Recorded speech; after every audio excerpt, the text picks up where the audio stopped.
Hello friends, આજે હું તમારી સાથે શેર કરીશ ઘઉંના લોટની ચકરીની રેસિપી। તો 1 કપ ઘઉંનો લોટ, અડધો કપ ચોખાનો લોટ અને 5 કપ જેટલો બેસનનો લોટ લઈ લીધો છે। આ બધાને એક કટકાની અંદર નાખીને પોટલી બનાવી દેવાની છે અને એ પોટલીને આપણે સ્ટીમ કરવાની છે। તો અહીંયા સ્ટીમરની અંદર મેં પોટલી મૂકી દીધી છે, તેને 10 થી 15 મિનિટ સ્ટીમ કરવાની છે। 10 થી 15 મિનિટ આ પોટલી થઈ જાય પછી એને કાઢી લેવાની છે।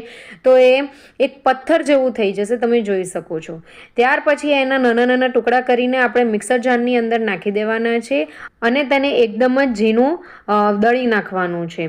તો તમે જોઈ શકો છો કે અહીંયા એકદમ જ સ્મૂધ એવો આપનો લોટ બનીને રેડી થઈ ગયો છે। તો એને હું ચાળણીની અંદર લઈ લઉં છું અને ચાળણીથી ચાળી નાખું છું, જેથી એની અંદર કોઈ ગાંઠા રહી ગયા હોય તો તે નીકળી જાય। તો હવે એની અંદર મસાલા કરવાના છે।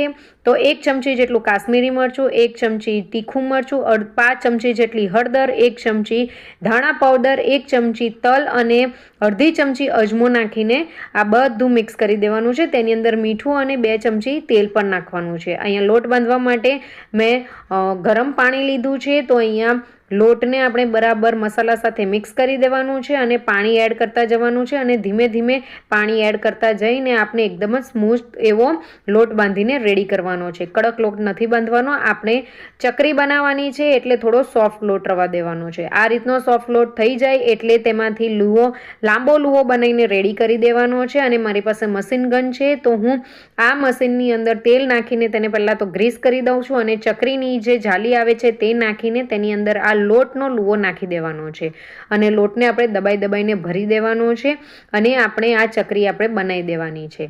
તો હવે મશીન બંધ કરી દીધું છે। ત્યાર પછી અહીંયા ફટાફટ આપણે ચકરી બનાવી દેવાની છે અને તે ચકરી ખૂબ જ ઇઝીલી બની જશે। તમે ચકરીનો કોઈ પણ શેપ આપી શકો છો, લાંબુ ખાલી રાખવું હોય તો તમે લાંબી પણ ચકરી બનાવીને રેડી કરી શકો છો। અહીંયા મેં ગોલ ચકરી બનાવીને રેડી કરી છે।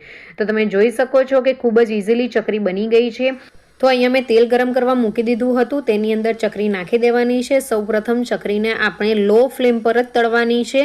ત્યાર પછી ચકરીનો થોડો કલર આવી જાય, ક્રિસ્પી થઈ જાય એટલે તેને મીડિયમ ફ્લેમ પર તળી લેવાની છે। ફાસ્ટ ફ્લેમ પર તળવાની નથી, નહીં તો ચકરી અંદરથી કાચી રહી જશે।